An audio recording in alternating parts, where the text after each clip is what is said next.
Can we bring down the noise a little bit? Thanks so much. You want to give me a 3, 2, 1 back there? Well, good morning and welcome. I'm Robert Perella, and you are at Contact in the Desert.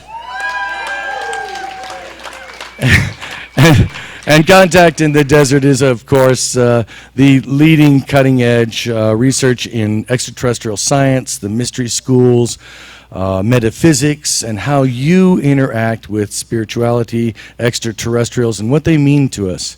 And today we're going to be exposing the myths and misconceptions about what's really going on.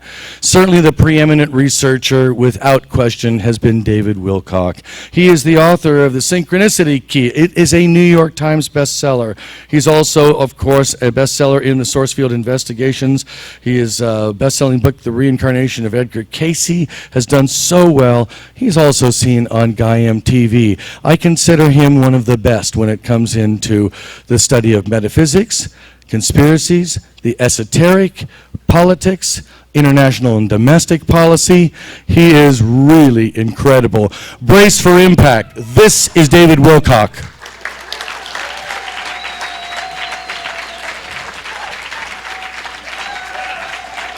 Thank you, sir. Well done. All right.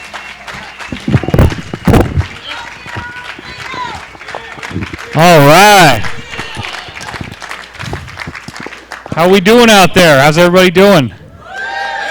Terrific, terrific. So we're going to talk about some really, really cool stuff today. And you guys are all believers. You got the tinfoil hat on. You drank the Kool-Aid. Except now we made it green tea because the health nuts, they don't like the Kool-Aid. They want organic sugar. It's crazy. It's all there in the back if you want it, by the way. It's about a 1 hour. So you'll get halfway through the talk. So we'll have a break and you can drink the green tea. We have been maligned by our government because they don't want you to have the truth. It threatens their power. But if you get the truth, you have an opportunity. You have an opportunity to turn your back on the story that the powerful people of this world have told you in order to enhance their power. What do I mean, turn your back on the story? What you think reality is happens to only be a story that is reinforced by belief. And the belief is propelled by common knowledge, the idea that, well, this is just the way it is. This is reality. This is what we all know. We all know this is true. It turns out that it's not true. Turns out that there is something much greater going on than what you have been told. And there's a sort of an unpleasant learning curve that you have to go through because some of it is very fearful. The NSA stuff is fearful. We're finding out that there is a reason for them to want to listen to your phone. Who the hell would care about your phone? Right? Do they really need to listen to everybody's phone calls to nab a couple guys in caves in Afghanistan who want to sneak through airport security with a box cutter knife? I mean, come on. What are they really doing? They're suppressing dissent. They don't like anybody to stand up to the status quo. So it's an act of bravery for you to be here because these guys are agents and they've already photographed everybody. You're all going to the red zone. You're going to camp. But you like camp, right? Camp is fun. I'm just joking. Even though they say Black Ops on their uniform, that's not what they're doing. They're here for me.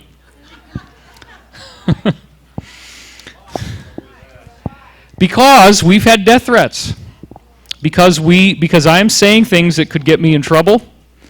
And we actually need to have armed guards because actually Rupert Sheldrake, who was in this field, was at a conference just like this, and a crazy guy ran up to him with a knife, stabbed him in the leg, and he had a 2.5-foot high spurt of blood coming out of his leg every time his heart beat. Okay? So that does happen. And I don't necessarily want that to happen to myself. Sometimes I do. It's like, geez, I've had it, but not today. So, not a good thing to say on stage. I think I'm going to move this up. Hold on one second. Just meditate on the geometry.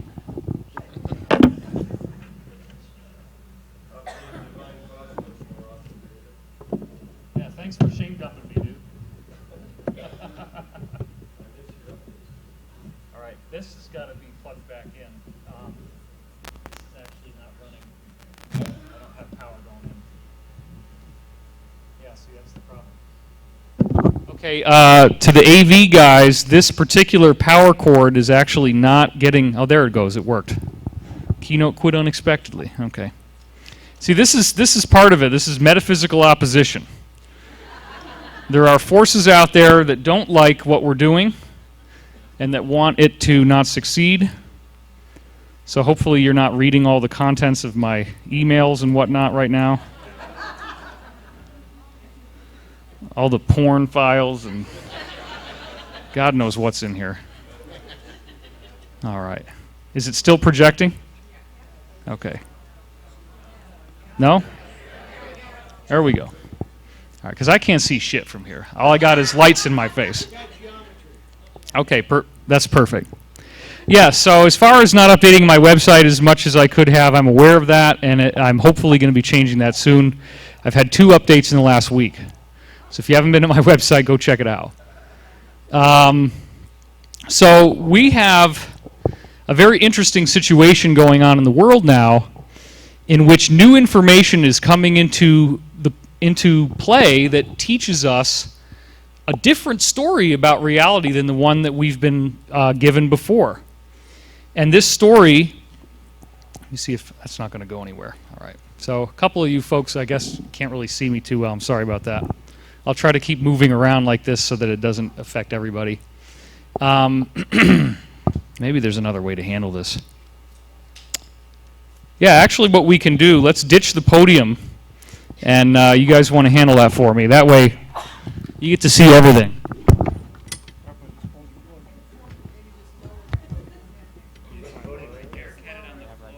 Yeah, we could actually put the podium down. It's even better.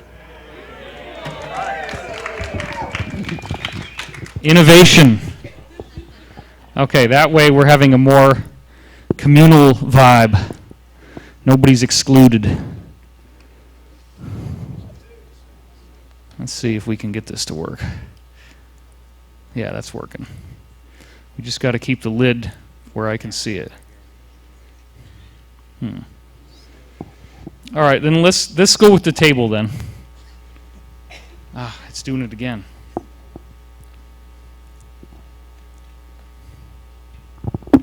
Sorry, this is like so ridiculously unprofessional. It's like making me cringe. He's dying. He's freaking dying on stage. All right. Yeah, it's all love, right? At the end of the day. Okay, do we have any video feed yet? So you got it there, buddy? All right. How about now?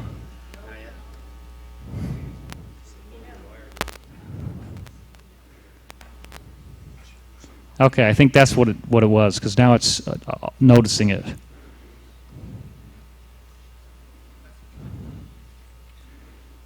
Boy, this is a lot of fun. I'm just loving this shit.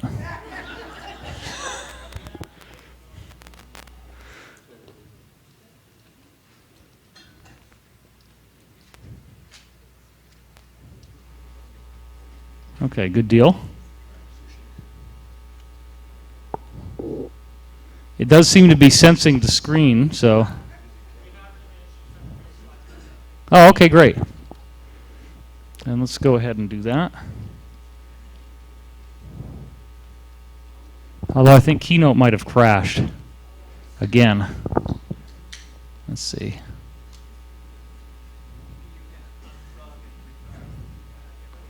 Yeah, here's what we're going to do. Let me close all the other things that are open.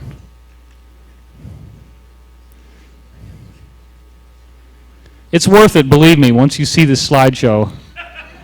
All this masturbatory dialogue will be very relevant.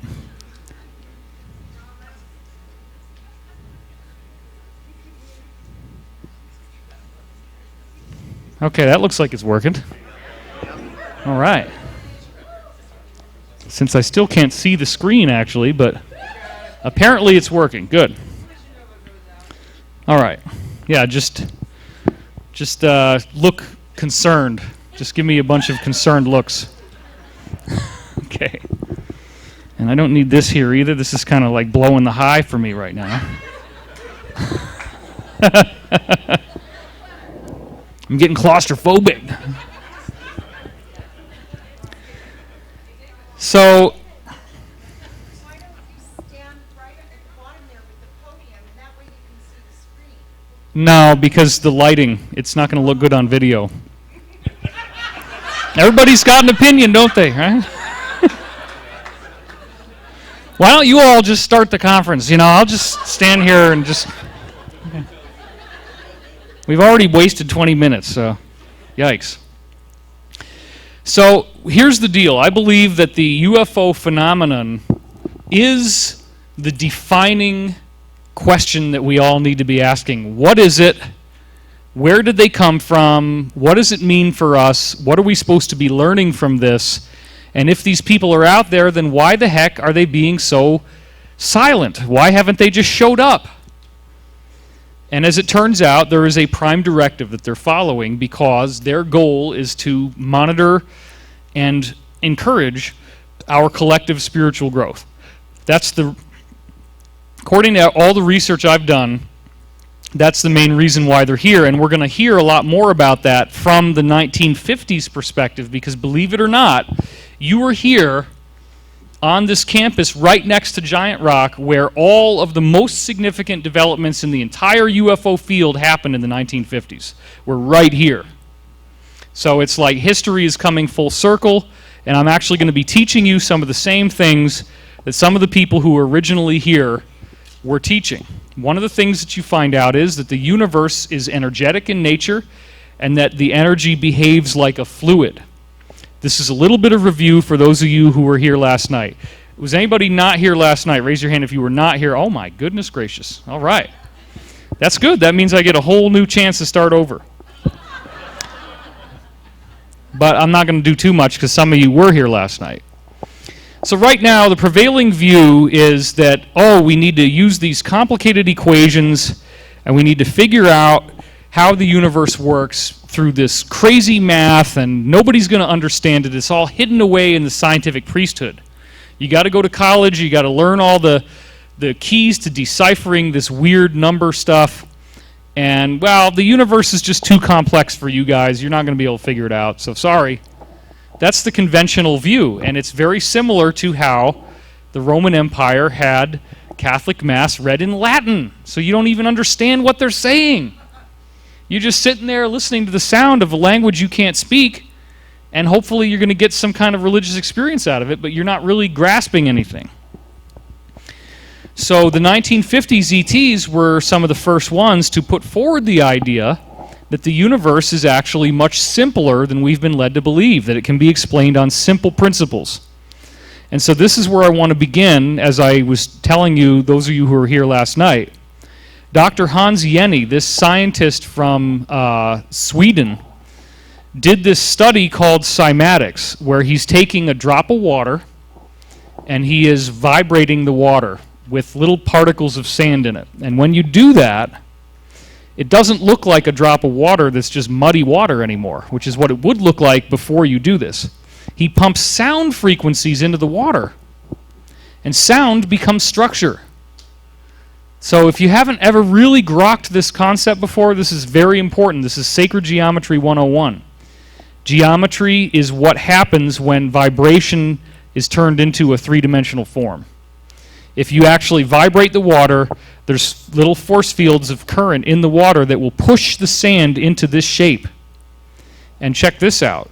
In the next slide here, what we see is that the water will actually go from one shape to another, and it doesn't just stay in one pattern. And these patterns are surprisingly intricate and complex.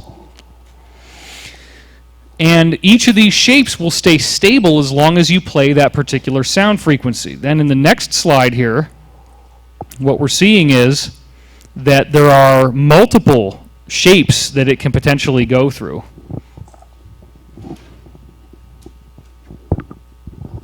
And these shapes, there's 12 of them in this illustration, they're all made by sand in a spherical drop of water. So here's what I'm saying. This is matter.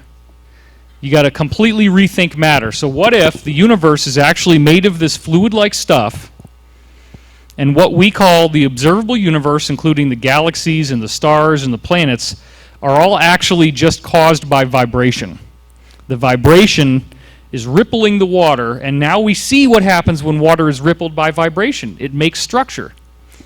Well, it's a lot more complex than I have time to explain today in too much detail, but there are 5 basic shapes that are the most important ones that sound makes when you look at it in water or any other fluid. And they're called the Platonic solids. And these are the 5 shapes that Plato associated with the 5 elements. And the 4 basic elements, of course, you have fire, air, water, and earth. But then the dodecahedron up on the top left is ether. So there's a lot of really cool things about these shapes.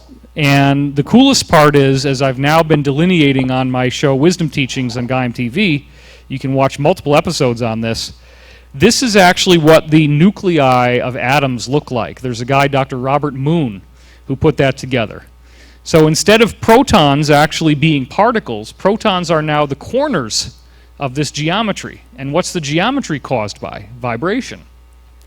So protons are the corners of the geometry, and that means now that you have shells in the nucleus, and so the first shell is just the cube, and that's got 8 corners, so it's oxygen, because oxygen has 8 protons. So now we're not looking at atoms as being made of particles anymore. You got to get rid of that. These are waves and particles at the same time, because they're actually just a vibration of a fluid, and the actual little sand particles are all moving around inside that fluid. So now you don't have solid protons anymore, and that explains why when the quantum physicists look at atoms, they don't see solid things unless they want to. They can just as easily look at it and see that it's a wave. So these are waves and solids at the same time. And I'm saying to you, the entire universe, every atom is built out of this. When you're breathing oxygen, something that if you lose it for like more than 2 minutes, your brain is going to die, you're breathing those little cubes, and you're breathing sacred geometry, and it feeds your body. Well, so science is catching up here, and this data just came out a few months ago where scientists are now officially saying that the fabric of space and time, that the background energy of the universe is like a fluid. So I was very, very gratified when I saw this, because this explains something that I already knew to be true, and the date on that is April 25th of this year. And it totally, totally validates this, which came out last October. It says the jewel at the heart of quantum physics. And what happened is that this group of scientists discovered something totally fantastic about the nature of the universe, which I am going to go into in a minute. And ultimately what they found out is there is no space and there is no time. There is one sacred geometry, one vibration, because remember, that's all it is vibration. So don't lose track of that. And actually that illustration that you see there on the screen with all the colors, that's their artist's conception of what this geometry is. So what are they really saying here? They've cracked the most difficult puzzles in quantum physics, and they've concluded that the entire universe is a vibration of one single geometry. That means no matter how far down you look with a microscope, if you go deep enough down, you're always going to find this single geometry at the bottom of everything in the universe. And if that doesn't trip you out enough, right, if you're not already tripping out, then it also does the same thing for time. So instead of time being something that has a conceivable beginning, middle, and ending, the new quantum physics, and they believe me, what they've done is they solved all the problems that quantum mechanics hasn't been able to solve in like 60 years. They cracked it. These guys actually solved the problem. But once they solve the problem, it turns out, oh shit, we lose linear time completely. There's no such thing. So fluid-like energy, and this is one of the 1950s ET contacts that happened.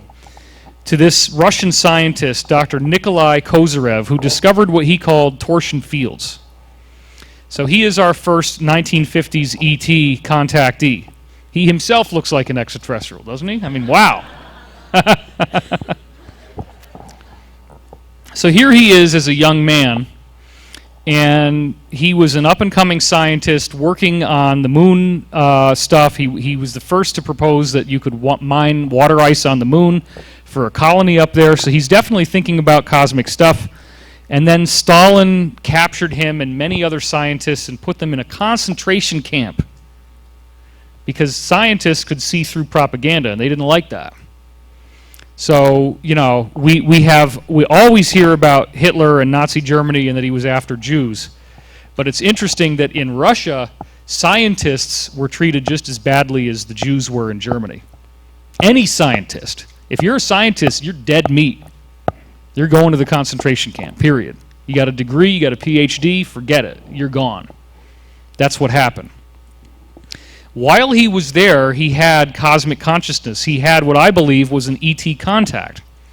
And he came out of it with grandiose visions of how the cosmos really works that he developed into a really incredible theory of everything based on this idea of torsion fields. And here in the next slide is an artist's conception of a torsion field. Now, here's the deal. Einstein basically said that the universe is made of space and time woven together into what they call a fabric. Okay?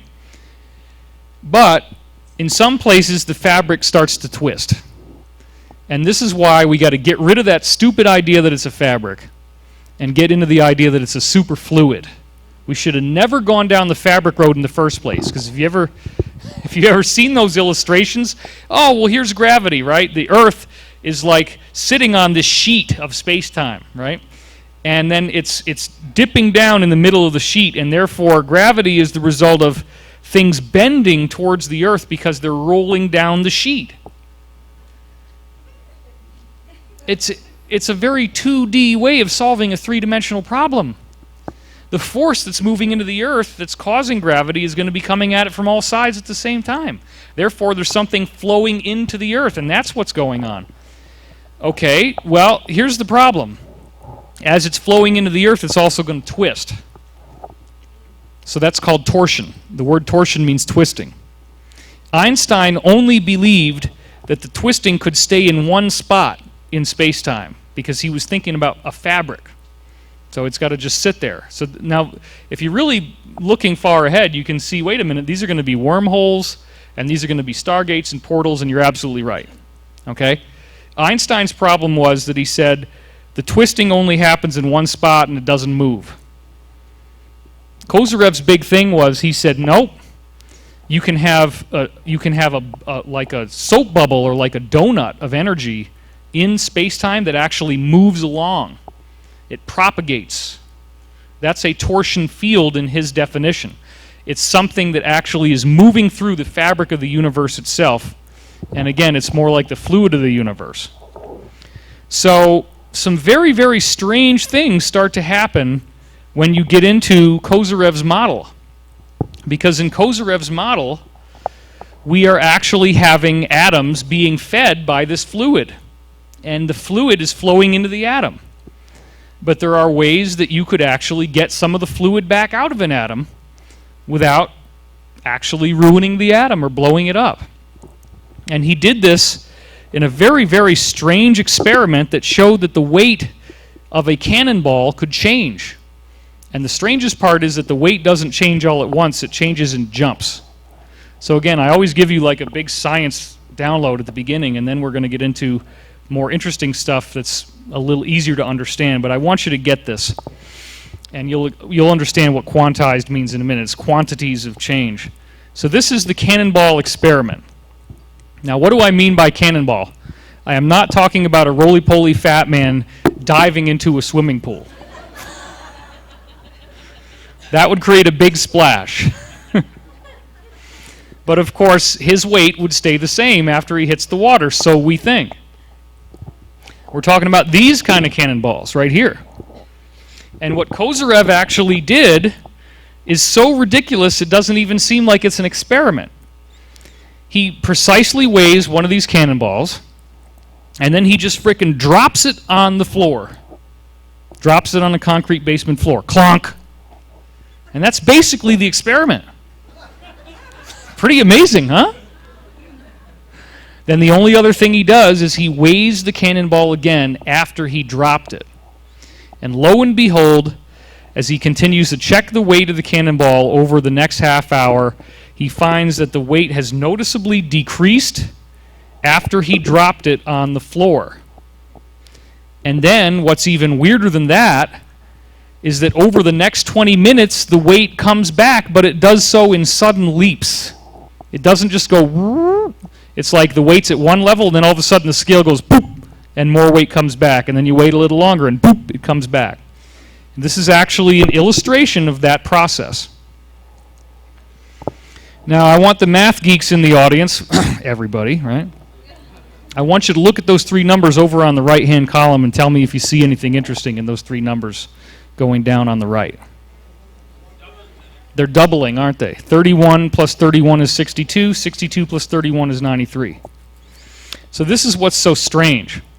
You take the whole weight of the object, and the weight starts to come back in these proportional amounts, and it's always the same proportion. Isn't that strange? So something as simple as dropping a cannonball does all this. Well, what is that really saying? What's going on here? Here's what I'm going to tell you. I'm telling you that when you drop the cannonball, that the impact actually jostles some of the water out of the atoms. You just, for the sake of argument, we'll say it's water, right? It actually jostles some of that water out, and then because the atom is ultimately made of geometry, remember I was saying that, it's all a geometric crystal, it's soaking the water back in, but it doesn't actually register as weight in our dimension until a new layer of the geometry pops in. Until that layer of geometry pops in, it doesn't register as weight on the scale because it's in a hyperdimensional reality. It's time traveled. It's actually portaled out. He portaled out some of the matter in that cannonball. You see how this gets us deliciously close to the idea of dematerialization? What if you could get all the water out? It's still there, but it's somewhere else. Isn't that cool? Well, that's not the only experiment like that. Dr. Bruce De Palma did a very simple experiment where he takes two balls, similar to the cannonball, except these are a lot smaller, and he gets them spinning. He gets one of them spinning, as you can see here, at 27,000 revolutions per minute, and the other one is not spinning at all. And then he has two absolutely identical catapults. So if the balls are not spinning, they go up and they go down in a parabolic arc, and they do the same thing. Okay? That's what usually would happen. But that was a very dorky breaking of my voice that just happened. Good Lord. But I'm 41 years old. I shouldn't sound like that. It's because I've been talking all weekend and I'm in air conditioning. I'm very picky about the way my voice sounds. It's like I'm going through adolescence again. But let's just go with it, man. Whatever happens, just happens. You came here for the information, not for the sound of my voice, right? So here's the deal. The 27,000 revolutions per minute ball actually raises considerably higher, and then it actually falls faster as well. It ends up hitting the ground before the other ball, strangely enough. So what's happening here? What I'm saying is that as you spin the ball, it's shooting its water out. The spinning of the ball is making it shoot out some of this hyperdimensional energy, so its weight is less, and it shoots up higher because it weighs less than the other ball now, even though they actually did originally weigh the same. Then, as it starts to get caught by gravity, the gravity suddenly fills the gaps in the matter, and it rushes back in and pushes it down faster. So this is very interesting because the ultimate implication of this is how they built the pyramids. And what did I just say about the cannonball experiment? How long did it take for the weight to come back? You remember? 20 minutes. So if you had an anti-gravity gun and you could zap the blocks that the pyramids are made out of, right? You got 20 minutes to play with it until it starts to doop, and it's going to drop down a little bit, but not all the way. You just hit it again, just get it rising again, and now you can just push it around with one finger.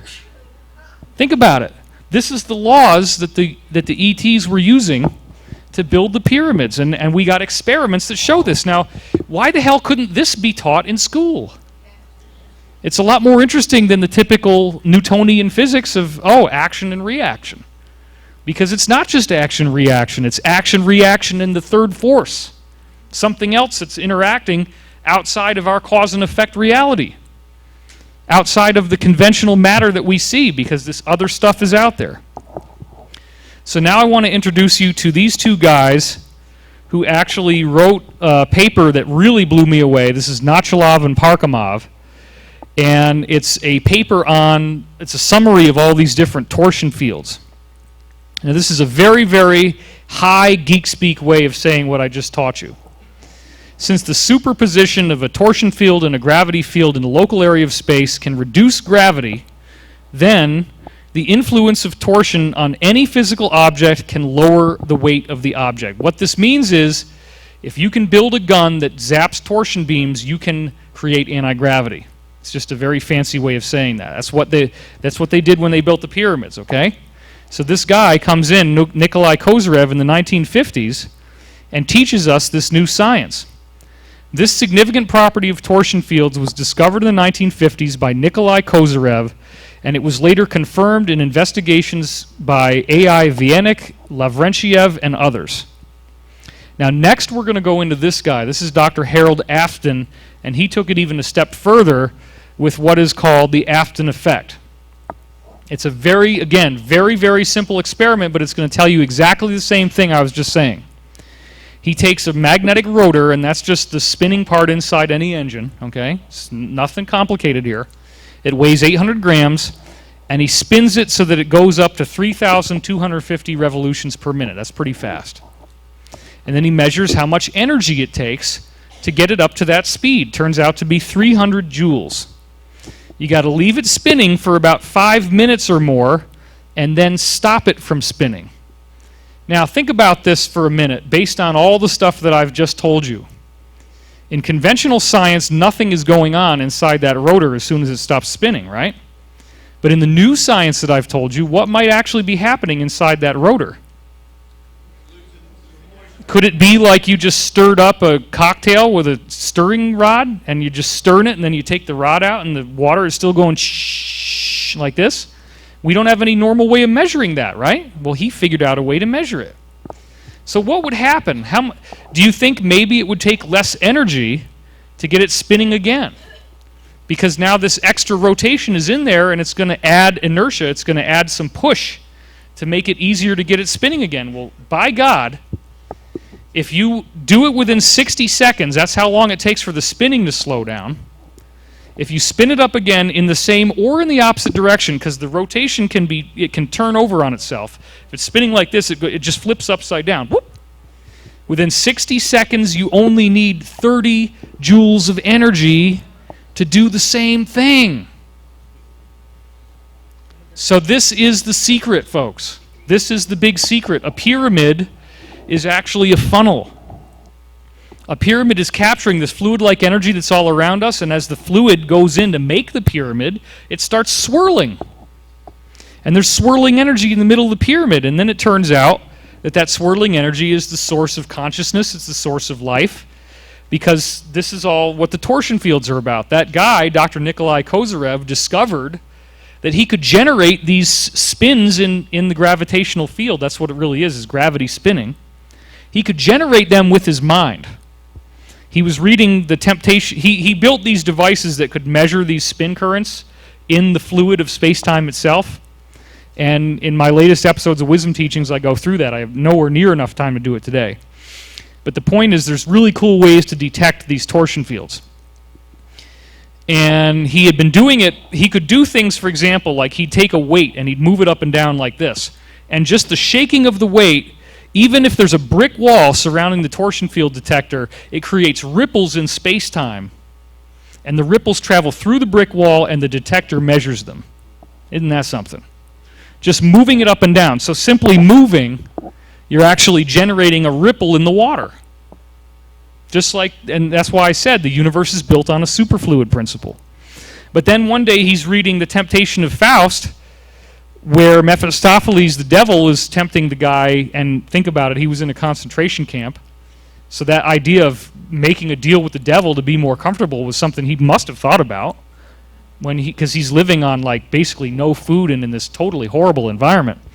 He has this big emotional surge as he's reading that, and then the needle points directly towards him right after he has that emotional reaction.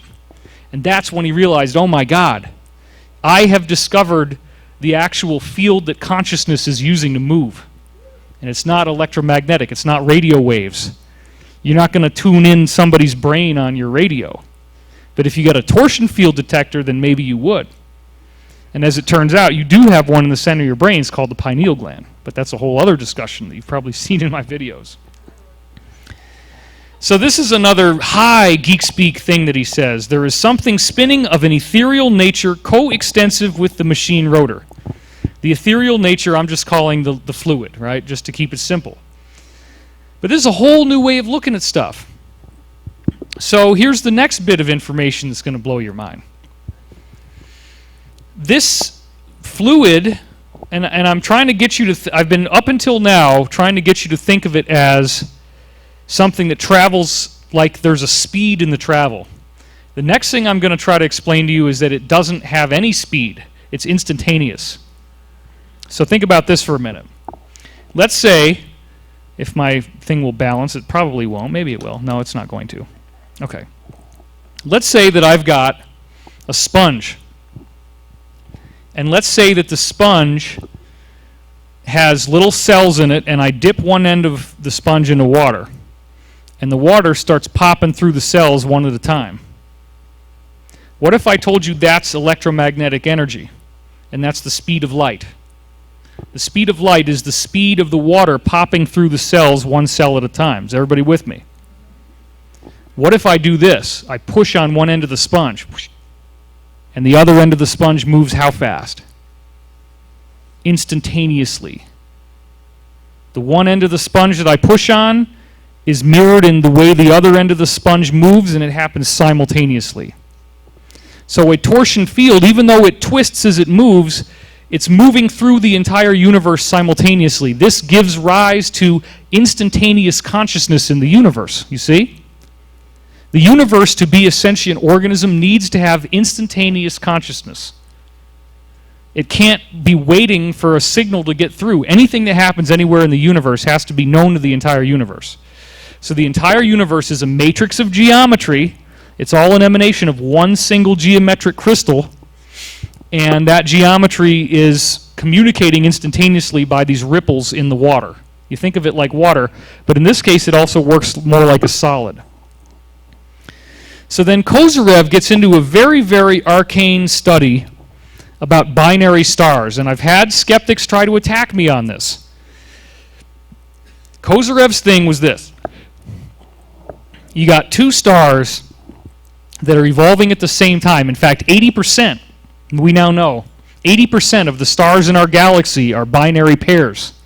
Two stars that exist, and they look about the same, they're about the same age, and they both mirror each other. But here's the problem. When you actually look at how far away they are from each other, it's many, many light years apart in some cases. So therefore, the speed of light travels way, way too slow to account for why these two stars would be growing together and looking the same. Does everybody understand that? Light is way too slow to allow these two stars to grow together. People say, oh, David, that's bullshit. It's all been explained. No, it hasn't. And here's the proof. Nature, on the all-important date of December 13th, 2012, a week before the Mayan calendar end date, came out with something quite amazing. This is the picture that goes along with that study. What you're looking at here in a total of 15 panes is binary and in a few cases trinary star systems. But the problem is that these are way, way, way, way too far apart for the speed of light to ever be fast enough to account for why they grow the same way and look the same. So check them out. You can see that most of them look pretty similar. Some of them one of them's a little older, one of them's a little younger, but they're around each other. They have similar properties, and here is the actual slide of the study that was published in Nature. And what it says, if you look very carefully, it says true stellar twins could not form so far apart. It's impossible. You cannot have these stars growing together if they're communicating energy at the speed of light. Therefore, the speed of light is no longer relevant. And that's the actual little quote where it says it, and there's the link if you want to look this up yourself. Now, what they're doing in this paper is they're coming out with a theory that says, oh, well, there's actually 3 stars, and one of them is masquerading as one, and it's masking the other one. So because we are in this special position in the universe where every single binary star that's behind the other one, we just can't see it, and it's like we're here and the whole entire galaxy is arranged for us that way. I don't buy that. You see what they're saying? They're saying that one star is hiding behind another star, and it's because of our sacred position where we are that we just don't see the one hiding behind the other one. That's the best they can do to try to explain, okay, well, there's got to be 3 because there's one in the middle, right? So that way they play ping pong, right? No, they're too far apart, and it's not that there's one star hiding behind the other star that you can't see. These guys are communicating by a physics that we don't understand, a physics in which light speed is way slower than what's happening. These are exchanging information with each other instantaneously. And energy, they're actually pouring back and forth just like an hourglass at a speed much faster than light. So Kozyrev was into all this stuff very heavily. And he worked with this guy on some very, very fascinating stuff that I'm about to reveal to you, where what he's doing is he's looking at stars with a telescope, but then he is actually putting a piece of metal over the lens. Well, what the hell good is that going to do you? If there's no light getting into the telescope, then what's the point? The point is that in the middle of the telescope, he puts in a torsion field detector. You see where he's looking right there? In between those 2 little points, he's got a torsion field detector. The torsion fields coming off the star do not get interrupted by the metal. They just shoot right through it, right? So he aims it at the star, and he picks up the star's torsion fields. And this is what's so crazy. This is where it goes crazy. Because, as it turns out, he gets an energy field from the star where it is in the night sky, if you point it at the star, but he gets a stronger energy field from it in its actual position. Because think about it. You look in the night sky, it's a time machine. You got light from stars. It's taken millions of years to get to your eye. It's not where they really are. They've moved. You just can't see it because that light is really old that's getting to your eye. So they've already moved somewhere else. Well, guess what? Kozyrev calculated where they really were, and the light was stronger from where they really were. The energy field of their actual position that's traveling much faster than light speed was already there. Now, if you're still with me, this is where it's really going to get crazy, because I'm going to violate everything that you like about comfortable reality.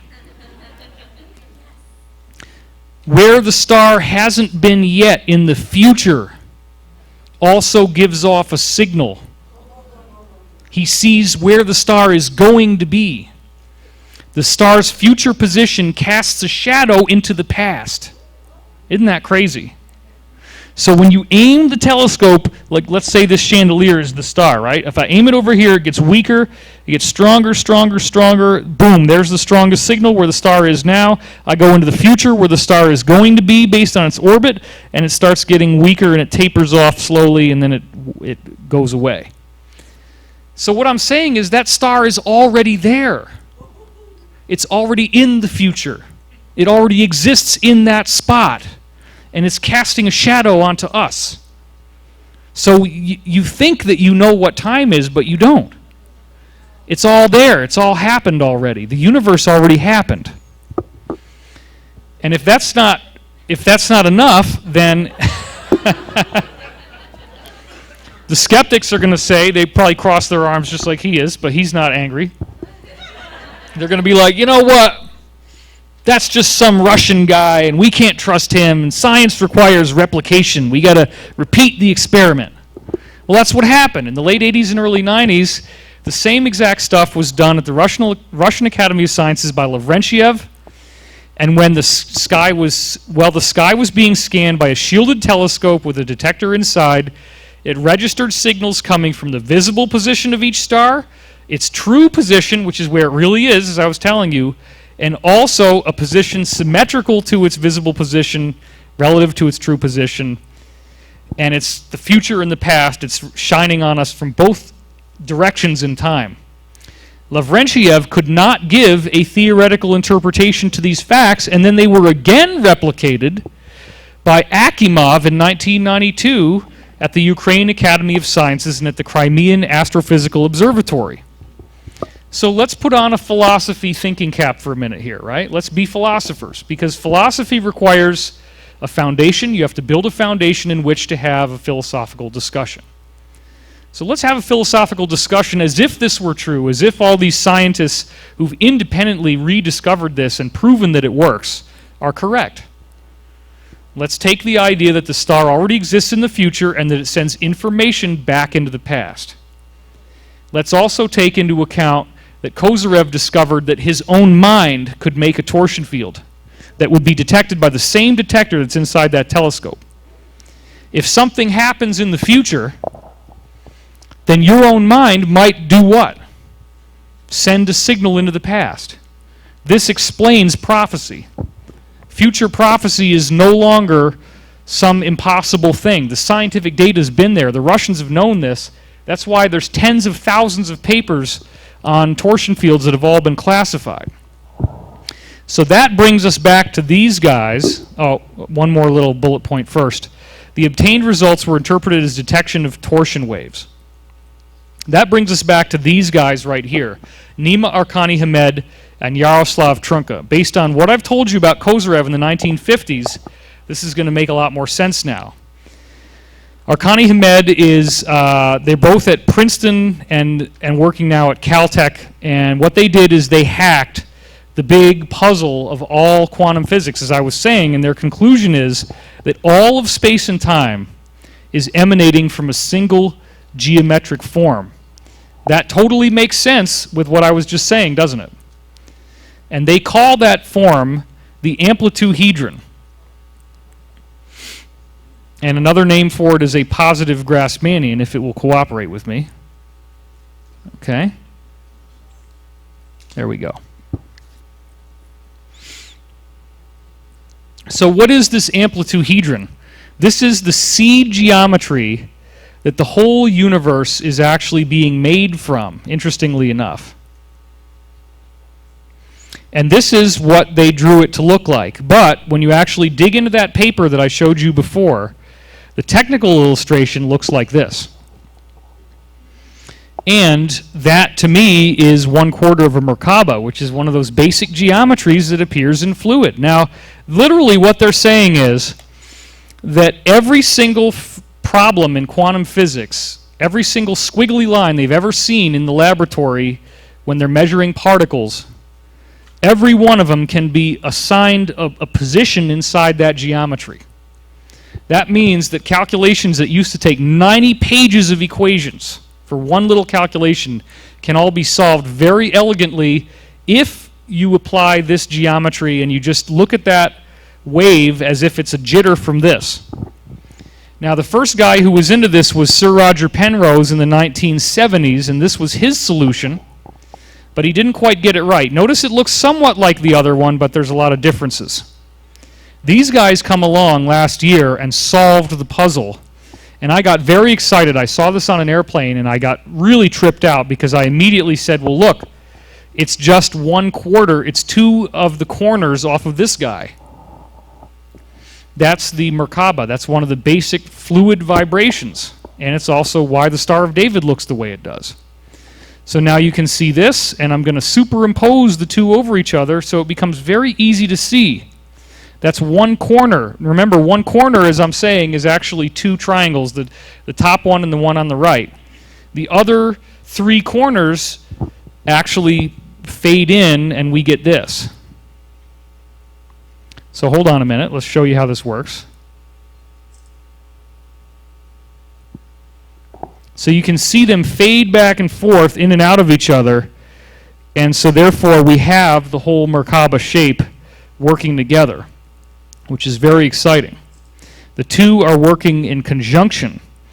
And they only saw one corner of it because the math didn't need all four corners. It's symmetrical enough that the math works with just one corner.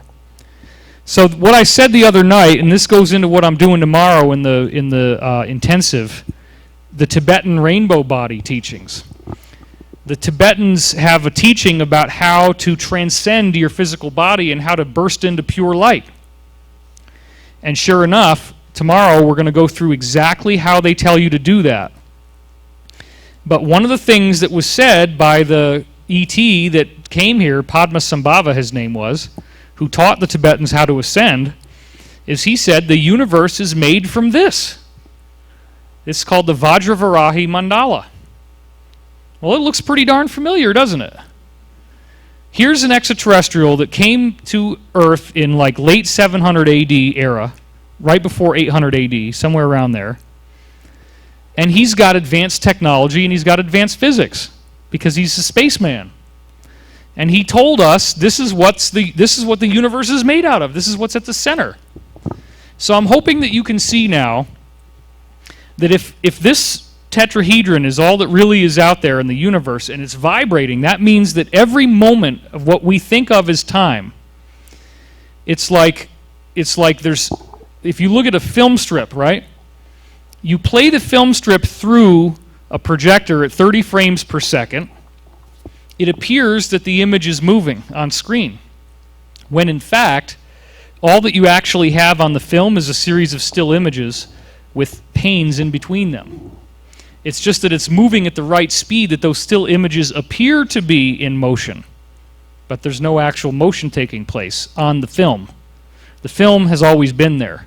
All of the images of the film, the beginning of the film, the middle of the film, and the end of the film are already in the can. You see how this applies to the universe? This is the new physics that we're learning.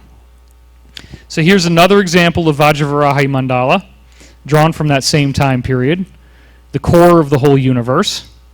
And now in more recent times, people call it the Merkaba.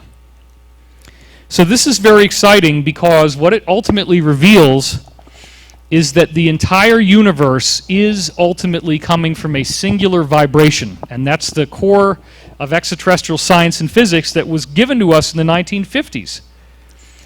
And disclosure is really amping up now. A lot of you weren't here last night. I'm going to give you a couple slides from last night because NASA has released some astonishing new statistics.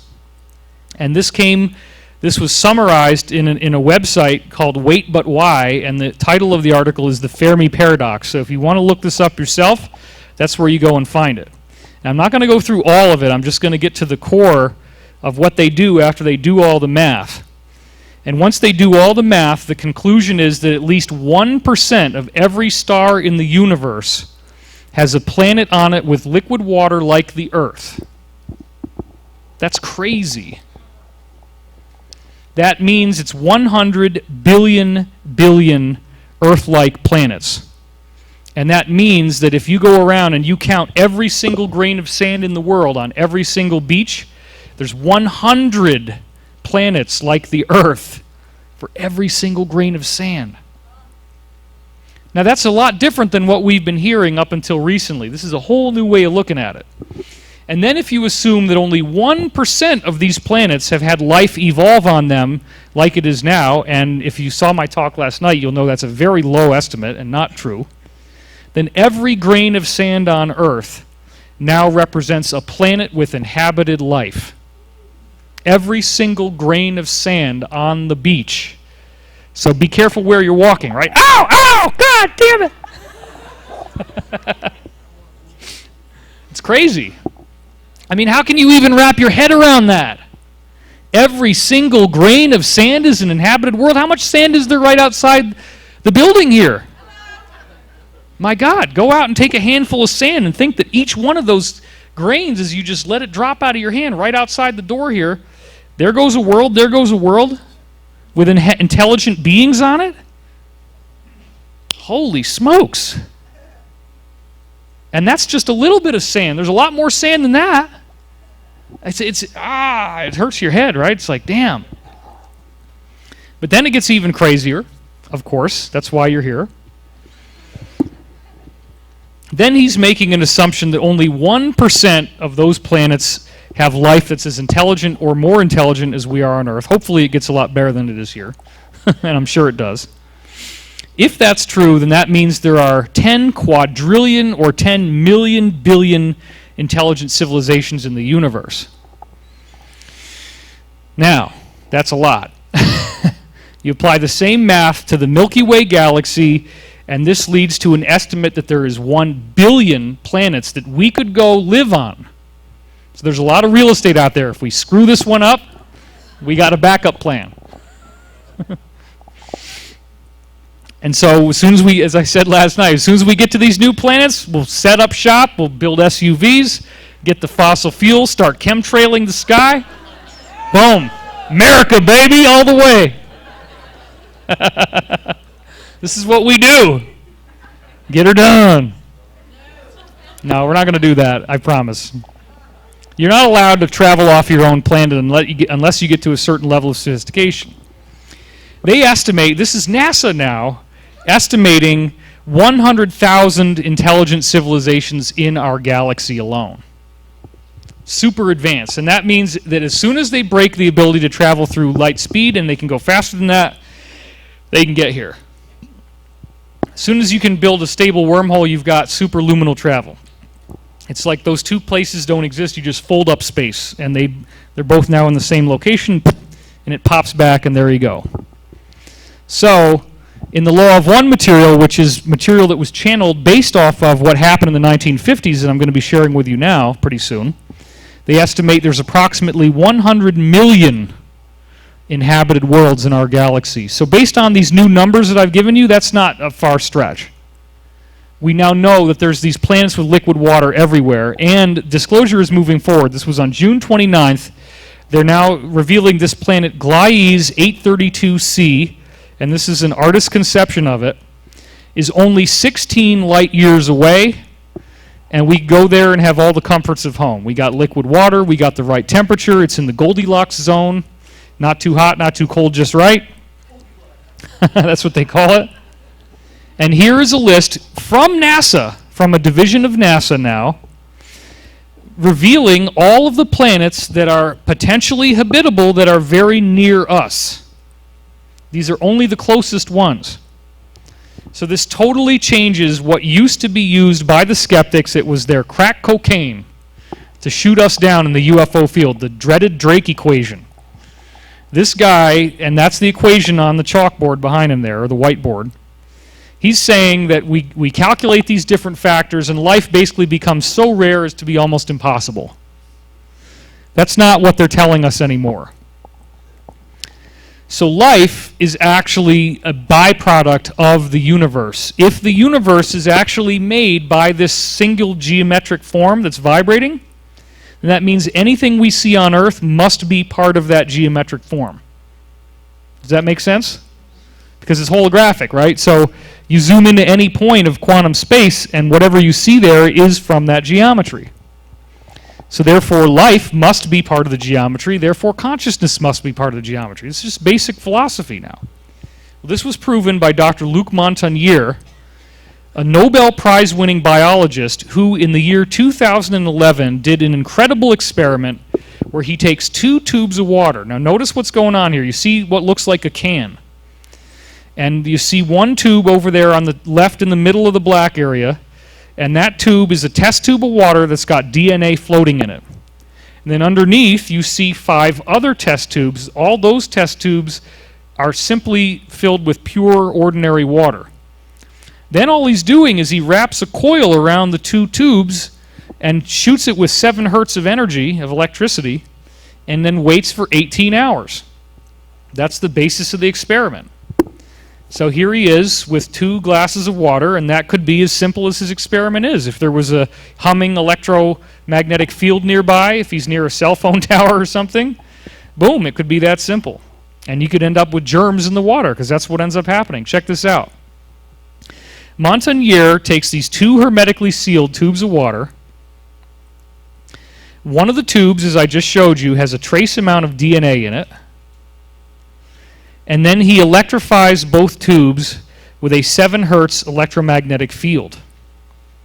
The water molecules in the second tube then actually rearrange into DNA.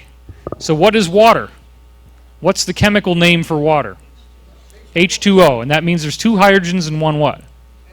Oxygen, right? That's all there is. That's all water is.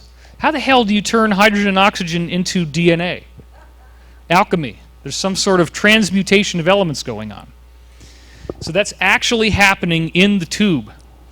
And therefore, DNA appears to be a quantum field effect that does not require other life to exist. Well, the implications of this alone, if they would just combine what Montagnier discovered with what NASA is saying, all those planets in which you go outside and you take a handful and you just dump it out of your hand, and each one of those is an inhabited world with life on it, and liquid water.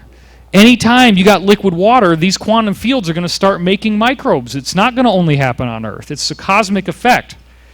One of the guys that discovered DNA, Sir Francis Crick, was working on a problem with the dust in the galaxy. And if you've read my book, then you know that they figured out that 99.9% of all the dust floating around in the galaxy is freeze-dried bacteria. And how did they figure that out? They were looking at the light coming off the dust, and they concluded that the dust is 70% hollow on the inside. They spent years trying to figure out why in the world is all the galaxy's dust 70% hollow on the inside. This was in 1981 they published the paper that revealed this. You can see how far it's gone. Nobody talks about it. If you take bacteria because they got water inside their bodies and you freeze dry them, then the inside of their body opens up into a big cavity as all the water leaves, and they're 70% hollow on the inside. Exactly the same as all the dust in the galaxy. Where is the dust in the galaxy coming from? It's coming off the surface of stars. It's called the solar wind. The stars are very dirty. They're shooting all this dust out. But it's not dust. It's life forms. It's microbes. So you see every single star is absolutely loaded with life. When you're looking at the sun, you're looking at this huge organic factory that is constantly shooting out microbes.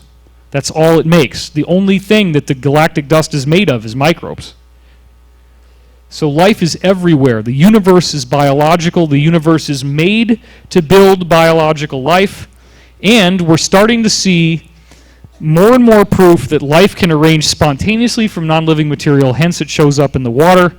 And there was another big piece of disclosure that came out. Nobody's really talking about it. The first time I ever debuted this was last night. So if you haven't seen that talk, I recommend getting the video. All life shares a common DNA core. And this is where it came from, in the ribosomes, these 4 billion-year-old molecules. And the ribosome is the basic part inside each cell. And you see that thing that says LUCA there? Look at the shape.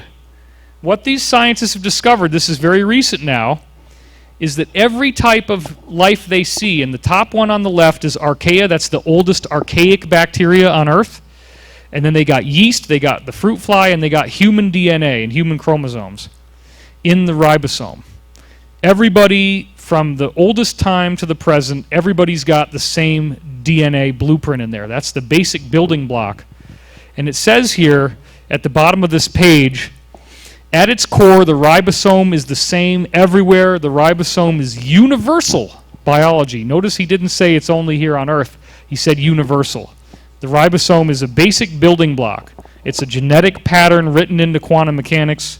And then he says here, we learned some of the rules of the ribosome. Evolution can change it as long as it doesn't mess with the core. Evolution can add things on, but it can't change what was already there. So, we're getting these leaks of this kind of information in the media. NASA is telling us that there's as many inhabited worlds in our cosmos as grains of sand. We got all these places we could go move to nearby, right near the Earth, with liquid water that would be comfortable for us to live in.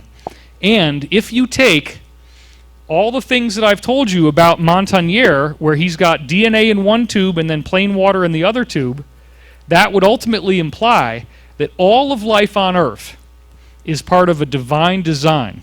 Divine just meaning energetic, non-physical. That would mean that life on Earth is written into the quantum blueprint of space and time itself, and then that would mean that the human design, the human body, is actually a galactic blueprint. Think about it. It's just a logical extrapolation that humans are being made everywhere because life, remember what did I say about the surface of stars? Stars are shooting out bacteria. It's like this shower of germs. Good Lord, don't go out into space if you're a hypochondriac. They're everywhere. It's so dirty. But if you think about what this really is saying, the stuff that, all the life that we see on Earth is happening according to a blueprint. There's an intelligent pattern that's being used to make us the way we are. This didn't happen randomly at all. Life is the same at its core. So that means there's humans all over the place. Well, I've done now, many episodes of Ancient Aliens, 7 episodes in season 2, and every episode that they've come out with, which is almost weekly since last October. And it's a lot of work. I mean, I'm doing a taping every 3 or 4 weeks, it seems like, sometimes even more often than that. So they're asking me all these questions, and I'm learning a lot because they're asking me to do research and then speak about things that they asked me to study. And more, even more than ever before, I'm realizing every ancient culture has human beings showing up who can levitate, who can read their minds, who have advanced technology, and who teach them about religion and spirituality. Now, these are ancient extraterrestrial visitations, but did these people really vanish? Or did they just sort of hang out in the background? In 1952, they started to move for open contact with us. They showed up again. Now was the time. Why did they pick 1952? Well, it was 7 years, or no, it was only 5 years after Roswell. Roswell was 1947. Roswell happened as a result of us trying to use nuclear weapons and succeeding. Once we have the ability to blow up the planet, the game changes for these human ETs because they're the spiritual gardeners. They're responsible for keeping us safe. So some very strange things start to happen in 1952. First of all, in and around Washington, D.C., flying saucers start to show up. They actually overflew the National Airport, which would be a much more polite place to land than the White House lawn. You might mess up the grass. They overfly the National Airport. And then this is it was all these sightings in and around D.C. and Northern Virginia, which is right below D.C., that led to Project Blue Book being created because the public demanded the truth. And this is what started it all. It was in 1952. Here's another newspaper headline from the Alexandria, Virginia Gazette. Eyewitness story of flying saucers seen along Alexandria Clarendon. Now, the biggest move they made was to actually fly directly over the U.S. Capitol building. And this is a digital reconstruction made by History Channel, but this is actually a real photograph of that night. Now, in the iPhone era, if they did this now, there would be no more UFO cover-up. It's done. But in 1952, it was okay, because not everybody believed it, even though lots and lots of people saw this. These were basically triangular type craft and also disc craft. This is another slide from 1952, this time in San Francisco Bay and San Leandro, those flying discs. So actually, believe it or not, the government had to make an official press conference with Major General John Samford. This was on July 29th, 1952, in which he openly comes forward on camera and says that the UFOs are real, we're seeing them, but they do not appear to be dangerous or harmful. That actually did happen. We actually got told the truth. It just didn't go very far. So then, on July 31st, after, 3 days after he makes this talk, right, or 2 days after, the Air Force gets pissed off. And they said, well, so many people are asking us about flying saucers that it's hampering our work. So will y'all just please screw off and stop calling us on the phone? Jesus, okay. Flying saucers, forget about it. So it would appear that there was an invitation being made. It would appear that the ETs are following a prime directive, and when they overflew the state capitol, the Congress building rather, when they overflew the Capitol, what are they saying? If the public demanded to know the truth, if the public wanted to know who are these people, what do they want, why are they flying over, are they inviting us to talk to them, and this little psyop that you're seeing right now didn't work, where the Air Force says, please stop calling us and asking about the flying saucers. If people had kept on calling and not felt ashamed to call, we could be in a very different world. So at first blush, it would appear that it didn't work, that these ETs in 1952 did not succeed in their goals. Or did they? This is where we get into the next very interesting part of our talk that relates directly to this part of the country, right where you are right now. The Institute of Mental Physics, as it was called, was built to be right near where all these contacts were happening. The contacts actually started by ham radio telegraph, where people send Morse code over ham radio channels. And that was the 1950s equivalent of email. That's the best you could do, other than just freaking picking up the phone and making a phone call. But it's a lot more cool to do Morse code over the ham radio. It's like a geek thing, right? So one of the people who was interested in this was Dr. Wilbert Smith, who was a Canadian radio communications engineer, and he had a top secret clearance from the Canadian government.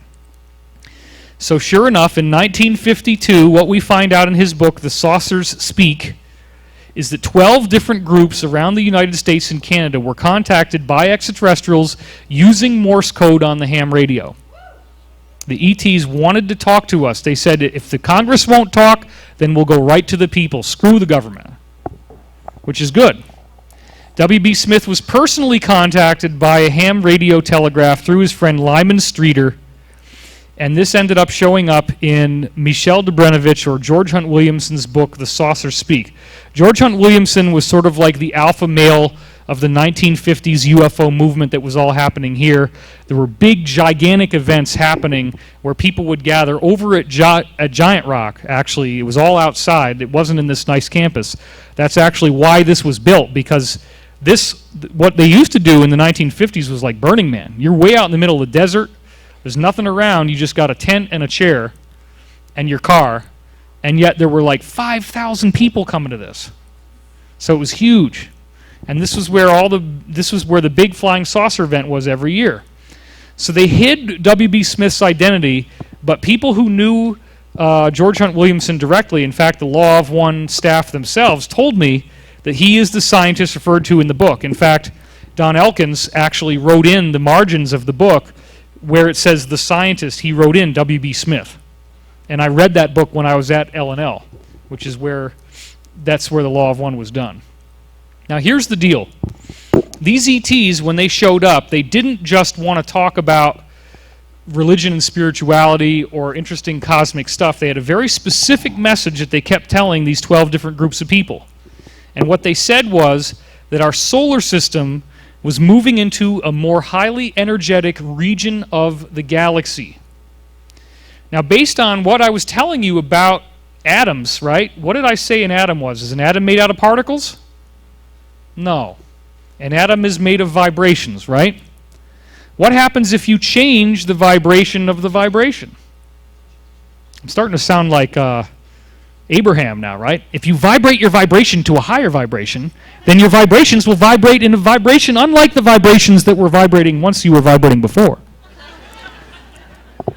And thus you can vibrate your vibrations to a vibration of a higher vibration and out-vibrate the vibrations of the lower vibration. Uh-oh, I just got myself in a lot of trouble. Anyway, what's happening is that the actual nature of how matter and energy runs and consciousness is upgrading. There's a dimensional shift taking place.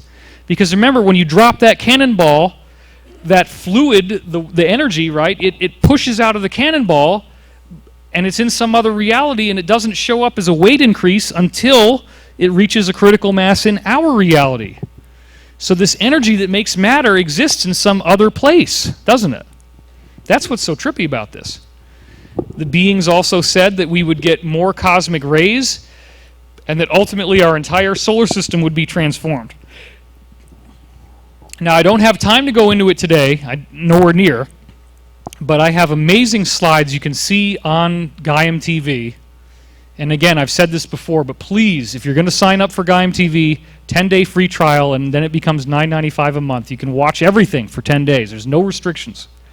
If you do that, you got to sign up through wisdomteachings.com, not GaiamTV.com, because if you do it on there, I don't get any credit for you watching my show. I only get credit if you sign up through the gateway that says wisdomteachings.com. So please do that, because I'm trying to build up a subscriber base, and it doesn't seem to be working as well as it should. So that might be why.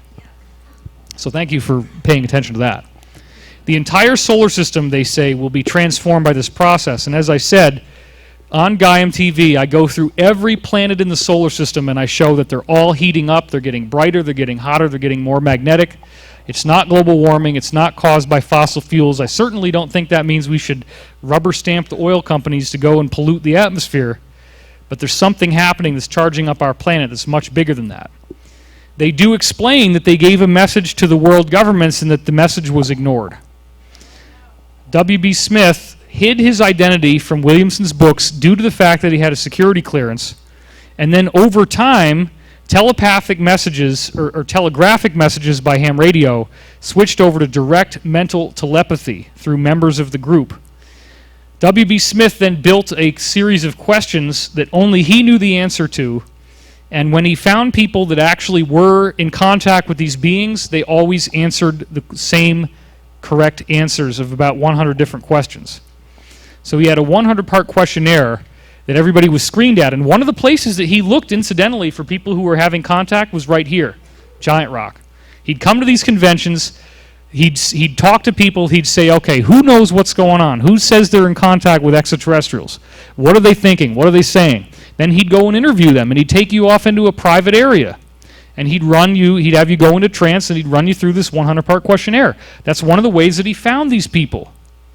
And he found a significant number of people who were all answering the same questions nearly identically. There was only very small discrepancies that were usually caused by them being Christian and trying to put Jesus and biblical interpretations into what they were getting. Another very interesting thing is that they gave him a vortex detector, which they called areas of reduced binding. There was a problem with planes crashing out of the sky, and the ETs explained that sometimes there's these vortexes that liquefy the metal. The atoms in the metal just start to go gooey, and then the plane just falls apart in the air. And so they wanted you to be able to know where these were, and they explained that this was why they also explained on a different level the Mantell crash, a very troubling event. So what happened here? This is what made the U.S. government scared of extraterrestrials. This was in the 1950s. A fighter pilot spotted a UFO, Charles Mantell his name is, and engaged in a high-speed chase with it. He flew too closely to the UFO, which the people in the UFO didn't account for that would happen, and his ship was destroyed, and it crashed. And some very strange stuff happened. This is what freaked out the U.S. government like crazy. First of all, the entire ship was totally Swiss cheesed out with tiny little holes everywhere, like little bitty holes just punched through. And the body, of course, was in a ghastly condition as a result of this. And then what was also very strange was that there was a strange gravitational anomaly around the ship, so that when you walked towards it, you actually had to lean and stand up sideways to stand up, because the gravity was so wonky. So when they saw this body all trashed and all these holes in it, they said, this looks like some sort of particle beam weapon.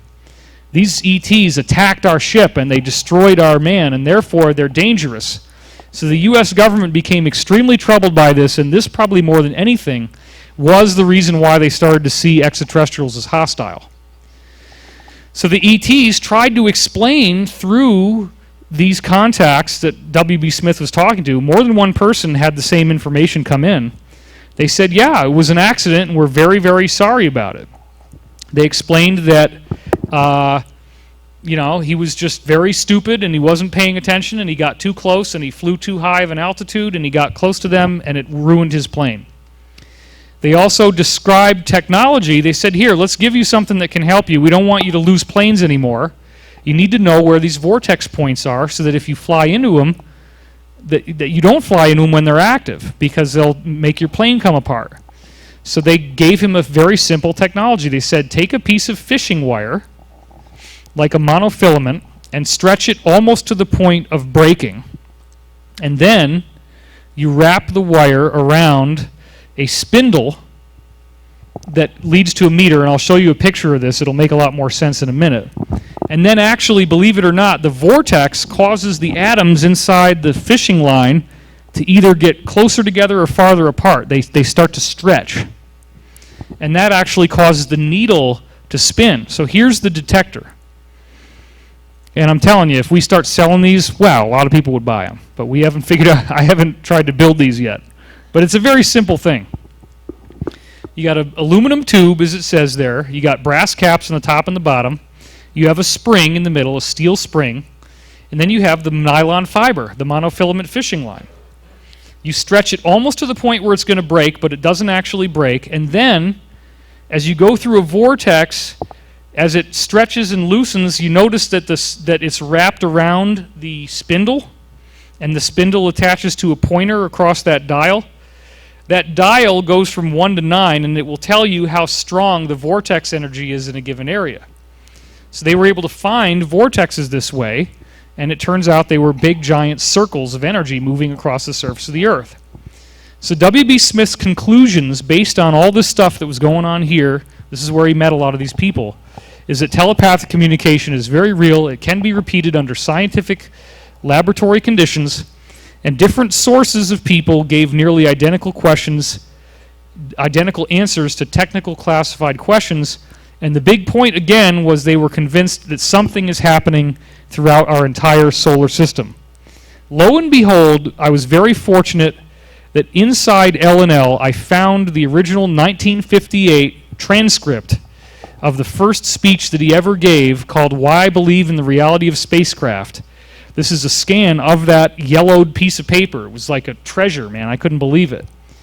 And again, on Wisdom Teachings, I have some episodes where I go through and read this in a lot more detail than I'm going to do today. But here's the introduction where he says, I've been actively engaged in the investigation of flying saucers for over 7 years. I started the investigation out of curiosity, an extreme skeptic, fully expecting that it would be due to man-made natural causes. Then as we go on to the next page, he says, let's look at a few facts here. And he says, there have been quite a number of alleged communications with intelligences claiming to be extraterrestrial. I have followed up each such instance which came to my attention to the best of my ability to either establish or disprove them, and B, to obtain any information that might be available if they were authentic. So as we said before, and this next part is where he reveals this, he asked these channelers over 100 questions, and the real contacts all gave the same answers to the questions. And that's, in this next page, that's actually where you read that. And it says it right here, in this next little part that pops up. The procedure in checking contacts was to ask a number of innocuous but significant questions and compare the answers with the answers to the same questions as obtained through other contacts. Questions were like this: do people live on the planet Mars? If so, what is the general shape of their houses? Do people on Mars use coinage money? If so, what does it look like? Altogether, some 100 or more questions were involved. The results were spectacular, to say the least. Among the contacts that might be classed as authentic, there was almost complete agreement. Among other alleged contacts, there was extremely poor agreement or none at all. And then he talks about the religious bias that people have that made them want to answer it a certain way. So another interesting thing is that the ETs consistently emphasized the law of one, that we're all part of one conscious, continuous energy field. So then what he says here is, the inevitable conclusion is it was all real enough, and these people from elsewhere were probably just what they claimed to be. Their science was alien and possibly forever beyond our comprehension. That's the science I've been teaching you about today. That's this new stuff. Another approach was tried in philosophy, and here the answer was found in all its grandeur. I will not go into detail of the many revisions of basic thinking that we had to go through, except to say there were many. The people from elsewhere displayed great patience and understanding, and what they stressed is the basic oneness of the universe and all that is in it. Science, philosophy, religion, substance, matter, and energy are all facets of the same jewel. Notice he uses the term jewel, just like that jewel at the heart of quantum physics, the same title on that paper that I showed you before, the so-called amplituhedron. They're all facets of the same jewel. And before any one facet of the jewel can really be appreciated, the form of the jewel itself must be perceived. This is 1958. And now the science is catching up. Because it doesn't matter that it was in the 1950s. The people talking to him were time travelers that had science and technology way more advanced than we do now. They also told him, without any equivocation, that the human form extends all throughout the universe, which is, again, very interesting for us now. So here's the page where that is revealed. And we're going to go into a quote right here, where he said, "One of the most important things I had to realize was that we are not alone. The human race in the form of man," and again, it's 1950s, so that wasn't sexist yet. "The human race in the form of man extends throughout the universe and is incredibly ancient. Also, its appearance in physical form is but one of its many manifestations along its path of progress." That's very interesting. What he's saying is that we start out as a human physical flesh and blood body, but ultimately we transform into pure energy, and that's the next level of human evolution.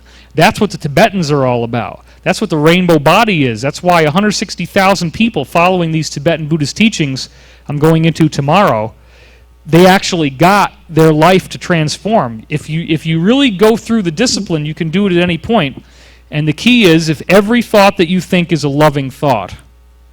Now these guys are meditating in caves and they're able to do this, but there's also something more interesting going on here, which is an energetic change that doesn't require you to be an Olympic athlete like that. Because if it was that way, nobody would make it. It's very few people can actually have every thought be a loving thought. So he says here, "Our civilization here on Earth is only one of many that have come and gone. Earth has been colonized many times by people from elsewhere, and our present human race are blood brothers of these people." Isn't that interesting? Is it any wonder that they are so interested in us? So here he's really laying down stuff that the whistleblowers have taught us, things that are becoming clearer over time. We are not alone. Humans have settled on Earth over and over again, and we are the descendants of various human visitors that have come to Earth over a long period of time. Now, the number one... Oh yeah, and here's another quote that we really need. "I am informed that science is really much more simple than we imagine." That's what I've been teaching you about this jewel at the center of the universe, right? It's all fluid. "I'm informed science is much simpler than we imagine, and all the component parts fit together perfectly without any corrections. Possibly we should start over again and reassemble our knowledge in a new pattern, and this time fit the pieces of the jigsaw puzzle together properly without trimming off the edges. I am sure that if we do this and accept the philosophy upon which this new approach must by necessity be based, we will be able to enjoy the technology and way of life demonstrated to us by the spacecraft and our brothers and sisters from elsewhere." So very, very cool. So the number one contact that he was using, the woman who really did the best job out of everybody in terms of the accuracy and the consistency of her contact, was named Frances Swan. I have seen pictures of her online, but now I can't find them when it really mattered. I was going crazy trying to find her picture this morning. I couldn't find it. But she was in contact with an extraterrestrial that called itself AFA. And what's interesting about this is that as a result of her coming to these events and people finding out about her, even though she was very humble and she didn't actually work as a featured speaker, she was just in the background, the government was here. And the government found out about her, and they started to interview her through the FBI. Now what you're seeing here is actually her handwriting while she's channeling this being that she called AFA. And then here is an actual typewritten transcript from May 23rd, 1954, showing that these beings are real people and that they're actually concerned about getting hurt by our government. In fact, here's what they say. "We're terribly sorry to awaken you, but it helps very much to contact you when our sons venture earthward. They have much faith in you, and should anything happen that they get lost or hurt, it is our belief that with you as a contact, you might be able to help them, so that some of us could contact you and safely return to our bases. I did not tell you this before. I wanted to make sure you were in sympathy with our efforts. We are more than grateful for your cooperation with us. We will try to contact your government to the very best of our ability. It is not certain if we will have satisfactory results. Yeah, probably not a very good idea, you guys. But they were worried about things like Roswell, where if they come here, that they'd get captured by our government, they become political prisoners, kept in solitary confinement. They were concerned about this because they're real people. So if you go to Grant Cameron's website, presidentialufo.com, Grant Cameron has a whole section of his website just dedicated to W.B. Smith. And he's really done more research now to upgrade the knowledge about W.B. Smith than anybody else. And this, believe it or not, what you're looking at right here is a leaked document from the government about the FBI agents talking to extraterrestrials through Francis Swan. And what we find out is, and there's, again, Gaiam TV episodes where I go through a lot more detail on this than I have time to do today. These FBI agents, it says in this next section you're going to see, receive transmissions related to extraterrestrial life and biblical prophecies. And they were specifically being told, again, that we're going to go through this quantum leap. And I'm going to show you later on, before we run out of time, what the ETs said is going to happen to our planet, because it's very, very amazing. So this is the actual little line of excerpt. Blank stated that blank and blank had also heard the buzzing sound in their ears. These FBI agents were hearing a buzzing noise, but they'd not been able to receive transmissions. They weren't hearing voices speaking in their head, which is what they were told would happen if it worked. The FBI agents were not telepathic enough to get that to happen. Blank stated that the transmissions related to flying saucers, their location, why they were here, life on other planets, life in the hereafter, and biblical prophecies. Blank advised that blank could contact people in outer space by mental thought control. So they were trying to get in contact with us, and the best way they can do it is through telepathy. Now this next quote is really crazy, because according to AFA, the people that are visiting our planet in the 1950s were traveling in ships that were 150 miles wide, 200 miles long, and 100 miles in depth. That's pretty freaking big. Now think about this. You might say, oh, this is bull. But Francis Swan answered 100 different questions the same way as all these other people did who never had spoken to each other, and they're asked the same questions under hypnosis and they give the same answers. So what does that mean? That means this is very likely correct. And in this leaked government document, how many of these motherships do you think the ETs have? Believe it or not, it actually says in the government document they had 5,000 motherships of 150 miles wide, 200 miles long. 200 miles? Ugh. And that's a lot of motherships. They said their main purpose of why they're here is to protect us from nuclear war. They do not want to see the planet get blown up. Absolutely. Isn't that amazing? To protect us from nuclear war and basically to guide us through this energetic shift that's going to happen as our planet transforms. So this is the quote right here. According to Blank, stated that there were 2 spaceships from which she had been receiving messages. They were described as 150 miles wide, 200 miles in length, and 100 miles in depth. Blank stated that these ships are designated as M4 and L11, and they also contain motherships which measure approximately 150 to 200 feet in length. Blank related that she was informed that there were approximately 5,000 of these motherships. He stated that AFA is the manager or the commander of the ship K4, or M4, it's M4. He's the manager of the ship M4, which is from the planet Uranus, and Panar is the manager or commander of the ship L11, which comes from the planet Hatan. Blank related that these contacts with AFA and Panar were for the purpose of protecting our Earth from destruction caused by the explosion of the atom bomb, hydrogen bombs, and wars of various kinds, which they, AFA and Panar, say disrupt the magnetic field of forces surrounding the Earth. They also related that contact was made for the purpose of protecting the whole universe, because if these magnetic fault lines break or shatter to pieces, it would affect the entire universe. AFA and PANA are presently working in the area of the Pacific Ocean repairing fault lines which are in danger of breaking. Well, it wasn't until the Disclosure Project in 2001, of course, Dr. Greer is going to be here tonight. Yeah, isn't that awesome?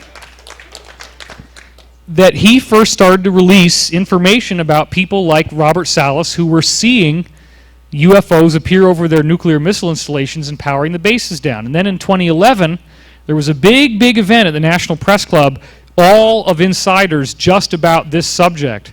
All these different insiders that were actually calculating how many different ways people were seeing these UFOs, and they were looking at the statistics. And the calculations were conclusive in saying that UFOs consistently show up here, and their main concern is to make sure we don't use nuclear weapons. When you see UFOs, they're appearing near nuclear missile bases, and when they go there, the bases power down, but then after they leave, the lights come back on, everything's fine. They're not actually trying to kill us, they're not trying to hurt us, they're just turning the lights off, making sure that it still works, making sure they can still do it, and then they leave. And then less than a month after that big UFO event happened at the National Press Club, there was a huge UFO event over Warren Air Force Base in I believe it's in Washington State, where some of them, it's like a huge percentage of the whole U.S. nuclear arsenal is in this one base. And this UFO, a cigar-shaped UFO, showed up over the base and knocked out the power for over 24 hours. And fully I think it was 1/5 of the entire nuclear arsenal of the United States was taken offline. So they were showing us what they can do. And they underlined what these people said at that press conference a month before. We're here to protect you. Well, this government document leaked from the FBI that was not supposed to go public originally, but the Freedom of Information Act kicked it loose, said that these telepathic contacts that were moving through Francis Spahn, apparently this guy AFA and this other guy Panar, who were working in these motherships, said that they wanted to set up contact with the FBI agent for August 1st, 1954. And they were going to use a high frequency. They said that the ship from outer space would come within 100 miles, so they would have no difficulty in seeing it. Apparently, these FBI agents did see the ship, and then the beings continued to try to speak to them through Francis after they proved that they existed, and they wanted to set up contact for later that same month in August. And this was not just going to be a small contact. They were making a deal with our government through the FBI that all 5,000 of their ships would appear in our skies, and this would be the moment of disclosure and contact. 1954, 5,000 motherships, and it says it right here in this next excerpt. Blank stated that he wanted to know if physical contact could be had with the people in outer space. Blank advised that the people in outer space want to know if they could provide them protection, and if physical contact were to be made with people on Earth, it would appear in the force that would consist of 5,000 bells or flying saucers. My goodness, that would be quite something.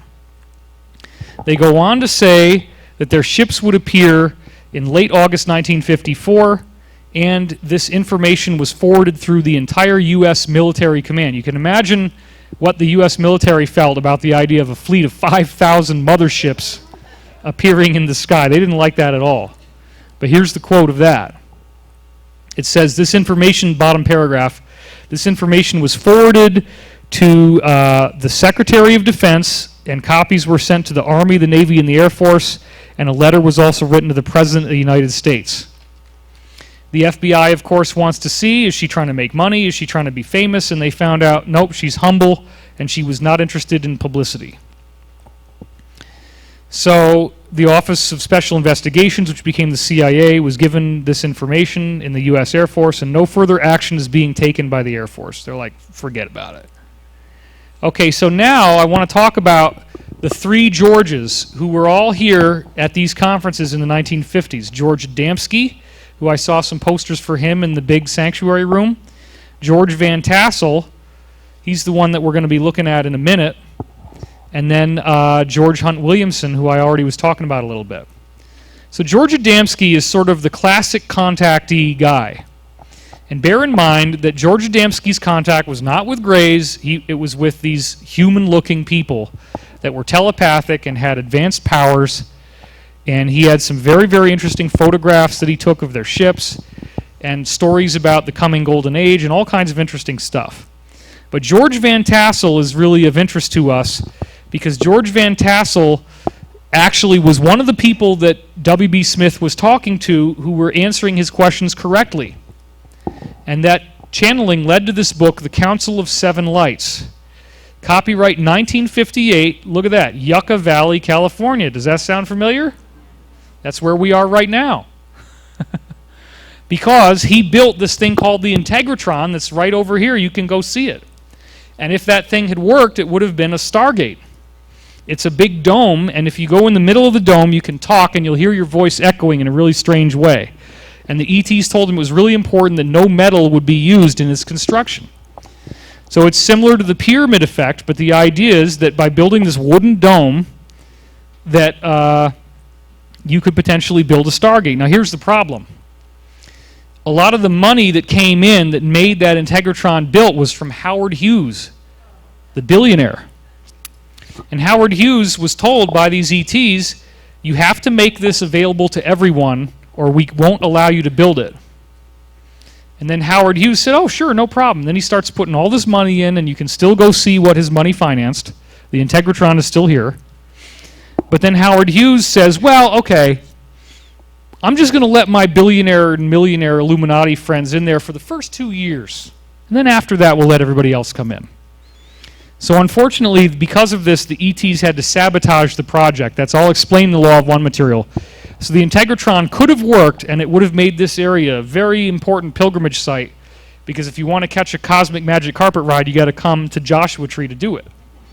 So this could have become a very important area for the UFO field in general. Now this is what's so interesting. His contact says that our solar system, I'm looking now at the second paragraph, is in the arc between third and fourth density.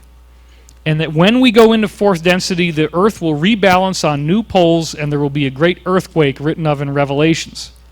Now I believe that earthquake is already happening. We're seeing extreme earth changes like the Indonesian tsunami, all kinds of crazy stuff. Fukushima is happening. This was his diagram of what he said, his contact said was happening to us, that we're moving through these bubbles of energy from one level to another. And it's taken me all this time to actually understand that he's totally correct. And in other talks I have that I don't have time for today, but if you watch Guy MTV again, I have stuff on this. Our sun is actually orbiting another star in 25,920 years, and that's one of the big secrets. The end of the Mayan calendar is the end of that cycle.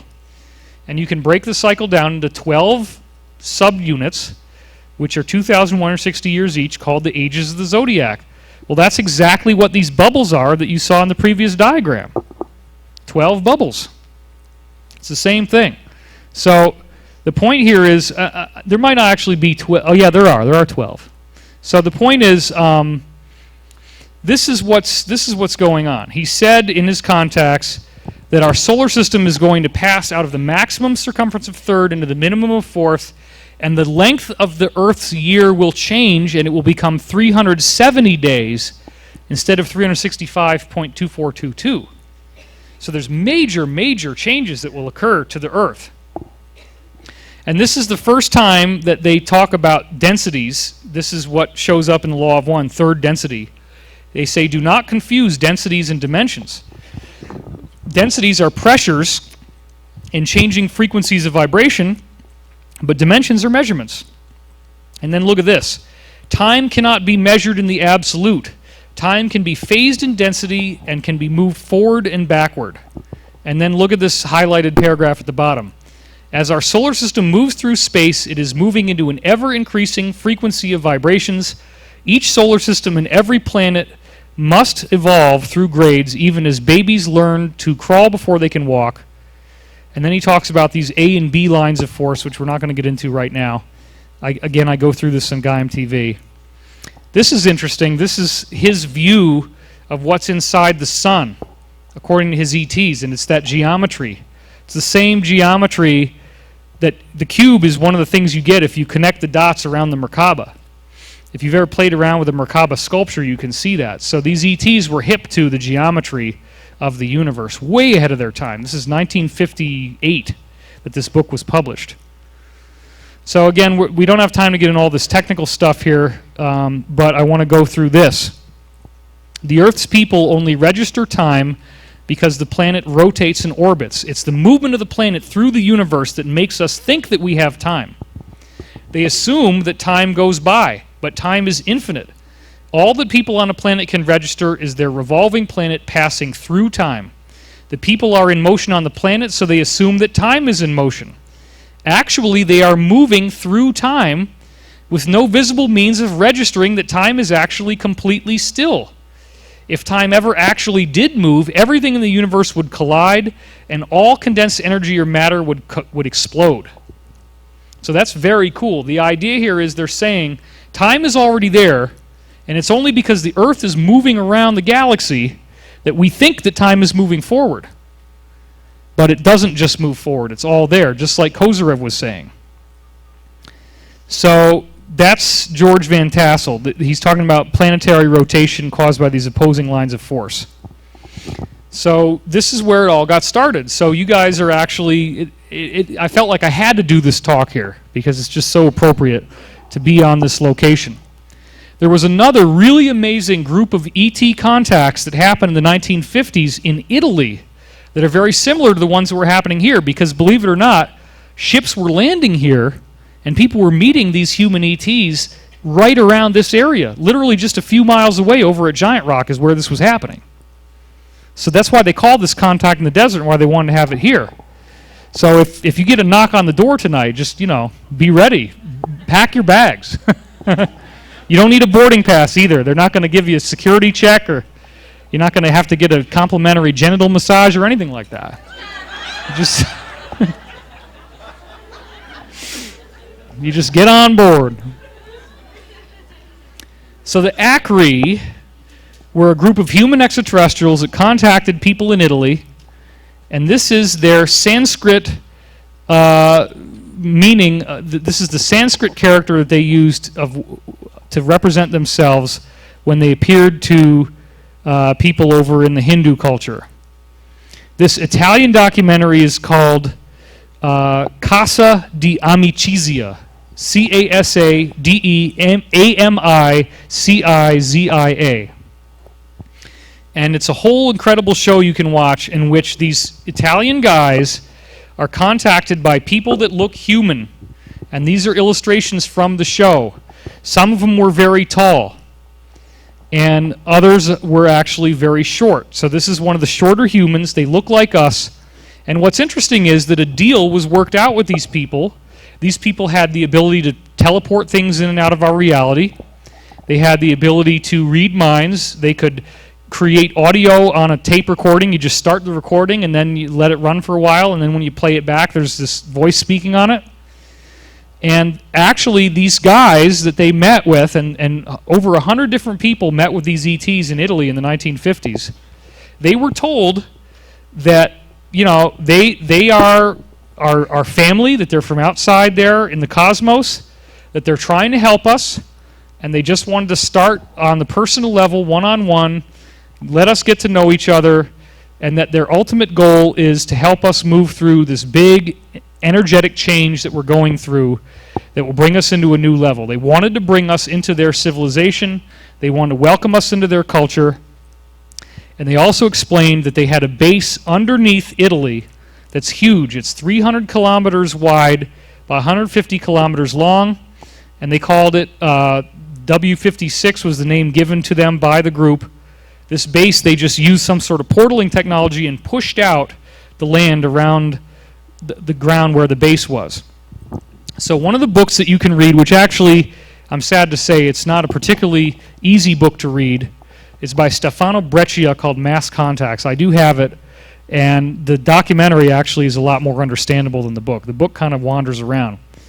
But here's the thing. This Italian magazine, Domenica del Corriere, has pictures of these ETs in it where the ETs set up photo ops with these people they were talking to. And this is one of them right here. But this is the most incredible set. And the guy that took these photos is still alive, and you see him on camera. Now, what he said was that little black hat that you see on top of the disc, that's actually caused by an electromagnetic field that it's giving off. It's a interference with the light. So that normally wouldn't be there. But these are all pictures that they posed for. Now, again, this does not appear to be a hoax. This appears to be totally genuine, bona fide UFO photography. In this one, it's actually kind of phasing out of our reality. It's a little bit blurry. And in this shot in particular, you actually can see, if you look closely, two people standing inside this glass dome in the middle of the ship. You see two little dots where the people are standing inside the ship. And this documentary also reveals photos of the inside of the ship. The ETs allowed them to go inside and photograph the controls that run the ship, and that's what these little metallic objects are that you're seeing here. And I'm going to zoom in on the ones in the middle now. You can actually see they have these little handles that you put your hands over, and that's actually how the ship was run. It doesn't look like anything we use at all. And here's the hand of the guy who was involved in this contact doing this. So this was a very fascinating thing, because what they said was that we have to be in a certain state of harmony for them to be able to help us. And the unfortunate reality was that these people got too egotistical and too self-centered, and the ETs were actually driven away, and they weren't able to stay here anymore. So this was another attempt at the benevolence from our ancient past. They were once called gods, tried to show up, wear ordinary clothes, and just hang out with us on the beach and talk. But it didn't really work out too well. So now I want to conclude our talk here by going into this grand summary. This is by Baird Wallace, where he went through, the first publication was in 1972, and he looked at all the different summary of all the different stuff that these W.B. Smith contacts told us. The contact information states that our solar system is at this time transitioning from third to fourth density in the Vela system. That's what you saw in that book from George Van Tassel. And this change literally is a transition into a new area of space. This movement is changing the vibrational rate of the magnetic energy in the nucleus of every atom on Earth. This will have a tremendous impact on the form and expression of plant and animal life in our planet, which we haven't seen yet. It means everything's going to look different and be different. And it will have tremendous impact upon the consciousness of man. This has already started and is being amplified because man has fallen behind the evolution of the planet in his spiritual evolution and is not prepared for this change. The quality of life in fourth density that we are now moving into is a quality of emergence, the recognition from childhood of the inner presence of our Creator. Man in this cycle will undergo many changes and refinements in the sensitivity of his physical body. A whole new vista and scope of the nature of life will open up before him, and he will live with the knowledge of his purpose and a deep indwelling allegiance to the Spirit of the Creator. Summarizing various sources that have explained what's going to happen, there will be major rearrangements in the orientation of the planets and satellites in our solar system. An invisible planet close to the sun that's outside of our visibility range because of the matter state that it's in, called Vulcan. Vulcan, the closest planet to the sun, will be absorbed into the sun. Pluto will be spit out from the solar system. The moon is expected to leave Earth's orbit and turn into a planet, and there will be major changes in the orbital paths of the remaining planets. So what is this saying? I want to be very clear on this now. These prophecies are not predicting a gradual change. They're predicting some sort of cosmic solar orgasm. The sun goes and all the planets get jostled around like pool balls. But they consistently tell us not to be afraid of this because it will change us energetically, spontaneously as we go through this. A new balance will come about which will result in many advantages to the expression of a more spiritualized life within the solar system. I believe this event is literally the cosmic manifestation of the fulfillment of the words that Jesus Christ spoke of in describing these times, the event of the coming of the bridegroom. The contact sources tell us the solar emanations from the new sun, because the sun gives off this big flash, the solar emanations will have a direct impact in refining and spiritualizing our nervous system as we pass into this new condition of life which celestial events are bringing to this world. So now bear in mind what I just said here is that, we can go back to our ground state screen now, the contact in the desert screen, if you're back there. Get this unplugged. We do have, unfortunately, a lot of different talks here, and I don't want to be the guy that gets everybody pissed off by going overtime. So anyway, a couple things I wanted to share with you. First of all, if you go back and look at the talk that I did on Friday, I did a whole thing on the Tibetan ETs. That video is available. We did a really cool meditation at the end. We're going to do that again tomorrow. So tomorrow at 1:30, I'm going to go through the whole 1 o'clock, sorry. I'm going to go through the whole summarization of all this stuff as it applies to Tibet, the actual teachings of ascension, how to get us ready for this. Another thing I want to point out is we still have some of our fish oil pills left, and that is a very interesting product that people asked us to carry. If you'd mind packing this up in my suitcase, that'd be great. People asked me to carry, yeah, in the blue there, this fish oil because here's the deal. Pete Peterson, one of my top insiders, actually revealed that the U.S. government classified the knowledge of how certain animal proteins have a super vitamin effect on the body. And this stuff called Activator X, supposedly, now we can't prove this, we're not making any claims, but if you read this dentist's book, this guy's name was, trying to think of his name off the top of my head. The book is called Nutrition and Physical Degeneration. Weston Price, thank you. Weston Price's conclusion was that you can eliminate arterial clogging, you can eliminate heart disease, you can eliminate a lot of the health problems that we have, you get better bone density, all these things happen as a result of simply taking this chemical called Activator X that appears in animal protein, and the best source of it was in fish oil. So we have some of that available in the back. And again, bear in mind that all this cool stuff that I'm showing you, you can see a new half hour every week, and it's not repeating. It's all new stuff for $9.95 a month. I've made it so much less expensive than it used to be. People used to pay $295 to hear this stuff over the weekend. So now it's available at a much lower cost. So again, check it out by going to wisdomteachings.com. That way I get credit for it. So are you guys having fun? Did you enjoy this? Isn't this incredible? I want to thank you so much for coming here. You know, it's really important, especially because when you pay extra to do this, this is where I get a percentage break. So this is what pays the bills for me, is you come into these talks, not just the free ones. So free as far as the basic ticket price. So I really appreciate you being here. Thank you all so much, and I hope I'll see you tomorrow. Thanks, everybody. I really appreciate it. Thank you.